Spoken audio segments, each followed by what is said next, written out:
Bonjour, notre intervention aujourd'hui, le symbole religieux du point de vue anthropologique. Un symbole est un signe visible qui se révèle porteur de force psychologique, sociale et tout religieuse. À l'origine, le mot grec désigne un tablette brisé que les parties contractantes d'un pacte conservant. Le rapprochement des deux parties brisées leur permet de se reconnaître et témoigne que l'union est valable malgré la séparation.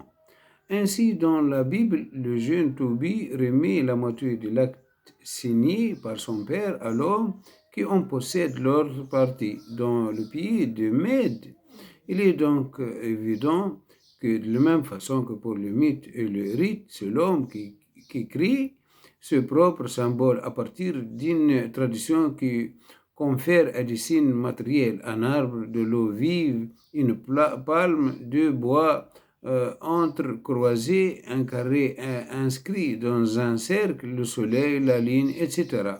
Une signification propre. Le signe acquiert donc un autre sens que ce qu'il représente normalement. Le symbole donne à penser, dit je cite, pour le cœur. Chaque système religieux élabore au fil du temps ses propres symboles par lesquels ses fidèles se reconnaissaient et qui le reliaient à une totalité dans laquelle ils voyaient un signe de divin. Pour cette raison, les symboles religieux sont exclusifs les uns des autres, pas de crucifix dans une synagogue, bien sûr, pas de Bouddha dans une mosquée. Ce sont ces symboles qui permettaient à l'homme de passer de simples créations de l'imaginaire à une réalité supérieure, le divin. Deuxième partie, Beaux-Arts, le Beaux-Arts. Quelle dérive étymologique de l'adjectif latin sacer, ce qui ne peut être touché sans être souillé ou sans souiller, ou de verbes sans cire délimité, prescrire. La notion de sacré s'enfonce dans les profondeurs du passé humain où prenait naissance la magie, le mythe et les religions. Le sacré ne s'oppose pas au profane, c'est son autre face. Il forme avec lui un de ce couple qui se retrouvait comme de constantes universelles à la base de cultures les plus diverses et les plus éloignées. Lorsque l'adjectif sacré qualifie le mot art, on pourrait s'attendre que la définition du sacré s'en trouve simplifiée. Il n'en est rien. Telle critique proclame la disparition définitive de l'art sacré au XVIIIe siècle. Telle autre annonce sa renaissance dans l'art abstrait. Un troisième peut enfin s'extasier, par exemple, sur le mysticisme de la mort de la Vierge. 1605, Louvre de Caravage. Cette œuvre fut pourtant enlevée à grand cri de l'église romaine à laquelle elle était destinée par des religieux qui reprochaient au peintre d'avoir pris modèle pour représenter la Vierge sur le corps d'une noyée retirée de Tibre, le ventre encore ballonné d'eau, mais dans son acception courante, l'art sacré d'Occident s'identifie à l'art religieux. Maintenant, les origines. Les sociétés dites primitives ne semblent pas distinguer le sacré du profane. Tout acte est lié à un rite traditionnel et immuable qui sacralise la moindre pratique. Le sacré se présente comme une transcendance qui investit l'objet du culte, mais qui n'est jamais l'objet même.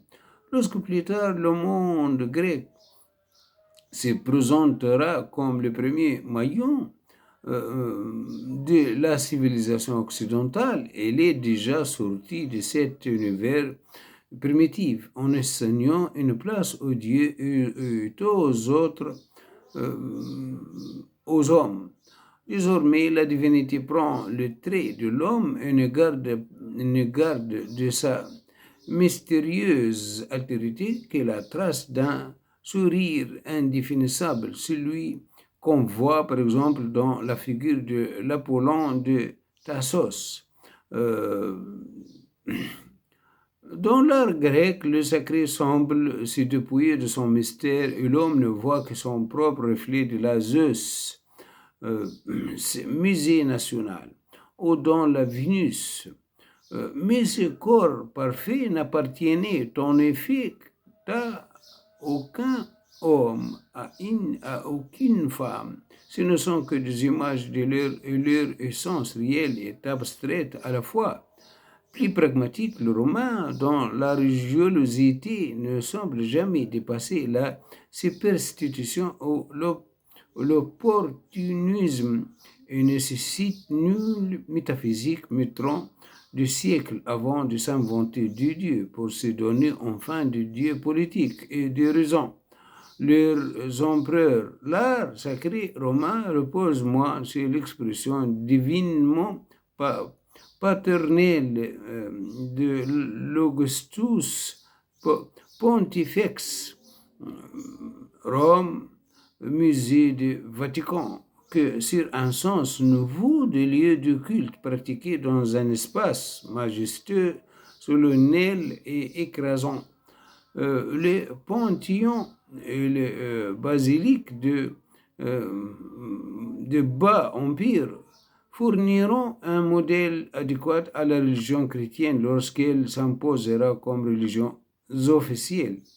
Le premier art chrétien, entre le premier et le troisième, alors que les adeptes du christianisme s'est tiré dans le catacombe, l'art chrétien démontre déjà que le sacré ne suscite aucun art qui ne soit pas inséré dans le tissu socio-historique de son temps. Il est lié au profane et emprunte le signe. Ainsi, les chrétiens adoptaient le goût romain de l'époque, le même fresque stylisé et académique qui décorait les maisons patriciennes s'est répété sur la voûte de la crypte de Lucine. Tandis qu'un peu plus loin, sur le mur, l'artisé, Dieu du jardin, avec sa barberie sur l'épaule, devient le bon pasteur et Orphée. Charmant les animaux préfigure probablement le Christ. Cette insertion dans l'iconographie païenne, les historiens chrétiens eux-mêmes en conventionné reconnaissaient son étendue et admettaient par exemple que le Sainte-Pierre de la crypte Vatican et le Saint Hippolyte de Latran sont des statues de philosophes romains auxquels on a donné un autre tête et un autre nom. En 313, les chrétiens sortent au grand jour et construisaient leur première église, mais il faudra attendre la scission entre Rome et Byzance en 395 pour que deux manifestations d'une iconographie chrétienne tôt imprégnée de l'hellénisme occidental s'est précisée. À revenu Saint Vital, Saint Apollinaire, l'empereur Justinien fait bâtir des basiliques où se déployaient des mosaïques dorées qui exaltaient la gloire de l'empereur et l'impératrice Théodora ainsi que le faste de leur cour dans un mouvement répétitif de figures qui convergeaient vers le colossal et redoutable figure de Christ, Pantocrator, tout puissant, tout en consacrant un lien indissoluble entre le spirituel et le temporel qui hantera longtemps l'histoire de l'Église, le sacré ici présent dans son envoûtement oriental, dans l'étrange appel d'un au-delà resplendissant. la querelle hein, entre deux iconoclastes entre le septième et huitième marque un léger temps d'arrêt dans la prolifération des images. C'est un conflit culturel dont les traces sont profondes et qui pose fondamentalement la question de la représentation sous le règne des empereurs Lion et Théophile. Les églises sont décorées de feuillages et de vols d'oiseaux, mais le concile de Nicée en 787 restaure le culte des images qui ne serait remis en question beaucoup plus tard que par le protestantisme. Euh, L'autre point s'intitule Le miracle de la vie. Si l'on découvre progressivement les richesses de la fin de l'Empire et du haut Moyen-Âge, cette période est considérée comme obscure avant la Renaissance du XVIe siècle. Les barbares qui ont détruit l'ordre romain apparaissaient comme des forces aveugles qui se bousculaient, éternels nomades, qui ils façonnaient du bijou introduisit en Europe la technique de l'email cloisonné, créé sans doute des idoles d'une grande beauté comme celle de Sainte Foy de Conques, mais ne baptisait pas. Puis, assez soudainement, elle s'est fixée, s'est stabilisée l'événement de ce retournement étant la constitution au début du 9e siècle, 11e siècle de la monarchie apostolique de Hongrie qui clôt le marche oriental aux barbares des steppes. La foi chrétienne sera un facteur d'unité et d'équilibre. L'architecture romaine qui surgit de ce nouvel ordre est puissante, sobre, mesurée, portant sur le voûte de ces églises un étrange foisonnement d'images apparaît. Les frises sculptées, les chapiteaux, les fresques présentaient un univers d'animaux féroces, de monstres, de diables grimaçants, dont la représentation a visiblement pour but d'inspirer la crainte.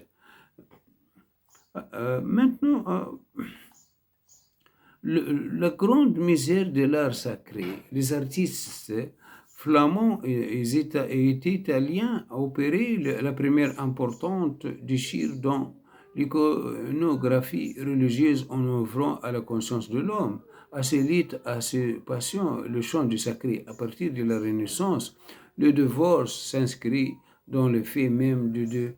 Si des œuvres admirables sont encore peintes et sculptées avec l'approbation du pape, sous leur mécénat, parfois éclairé, souvent arbitraire, le thème religieux ne sont plus que l'un des éléments constitutifs de l'art, puis de plus en plus un prétexte comme le démontrer ce paysage fantastique de Patini 1480-1524, où l'on découvre une minuscule figure de sainte perdue parmi d'immenses rochers, aussi gigantesques toiles dans lesquelles Carpaccio, en exécutant une commande sur le thème des légendes de Sainte Ursule, illustre un extraordinaire bonheur pictural, le faste de Venise.